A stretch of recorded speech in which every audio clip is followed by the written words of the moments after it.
কি করবে এটা ভেবে পাচ্ছ না, তাই তো? কিভাবে তোমার জীবনের সামনের দিকে তুমি এগিয়ে যাবে এটা ভেবে পাচ্ছ না তো? কিভাবে এই সমস্যাকে মোকাবিলা করবে এটা ভেবে পাচ্ছ না তো? তবে তোমাকে বুঝতে হবে যে এই সমস্যাগুলো ক্ষণিকের জন্য। এগুলো তোমার জীবনে আসছে তো ঠিকই। তুমি যদি এই সমস্যাগুলোকে হ্যান্ডেল করতে পারো সঠিকভাবে, তাহলে এই সমস্যাগুলো কিন্তু কিছুই নয়।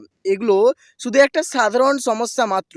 কিন্তু যদি তুমি এই সমস্যাটাকে হ্যান্ডেল করতে না পারো, তবে এই সমস্যাটাই কিন্তু তোমার কাছে অনেক বড় কারণ হয়ে দাঁড়াবে। তখন এই সমস্যাটাই তোমার রাতের ঘুমকে উড়িয়ে দেবে। তখন এই সমস্যাটাই তোমার জীবনের প্রকৃত শান্তিকে বিঘ্নিত করবে। তখন এই সমস্যাটাই তোমার জীবনের প্রত্যাহিক কাজকর্মগুলোকে বিঘ্নিত ঘটাবে। তখন এই সমস্যাটাই সর্বোপরি তোমার জীবনের সব কিছুকে তছনছ করে দেবে। এতদিন আপনার জীবনে আপনি যে জিনিসগুলোকে একটু একটু করে সাজিয়েছিলেন, যে জিনিসগুলো আপনি পেয়েছিলেন মুহূর্তের মধ্যেই সেগুলো আপনি হারিয়ে ফেলতে পারেন।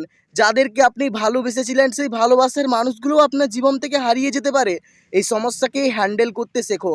আজকের এই দুনিয়াতে সমস্যা যখন আমাদেরকে পিছু ছাড়ছে না, তখন আমরা প্রত্যেকটা মানুষ প্রত্যেকেই এতটা ভাবে ডিপ্রেশনের মধ্যে শিকার হয়ে পড়ছি, যে সমস্যার কারণ নিয়েই এত ব্যস্ত হয়ে পড়েছি যে তার সমাধানগুলো খুঁজেই বের করতে পারছি না, এবং জীবনে আরও আরও হতাশ হয়ে পড়ছি। জীবনে কিভাবে এই সমস্যা থেকে পরিত্রাণ পেতে পারি তার উপায়টা আমরা কেউ খুঁজে পাচ্ছি না। ফলে আমরা দুঃখের অতল তলে তলিয়ে যাচ্ছি, যেখান থেকে আমরা উঠতেই পাচ্ছি না। ভাবছি বোধহয় আমাদের জীবনটা এখানেই শেষ। আর এখান থেকে কিছু মানুষ ডিসিশন নেয় দিয়ে তারা নিজেদেরকে সম্পূর্ণভাবে শেষ করে দেবে।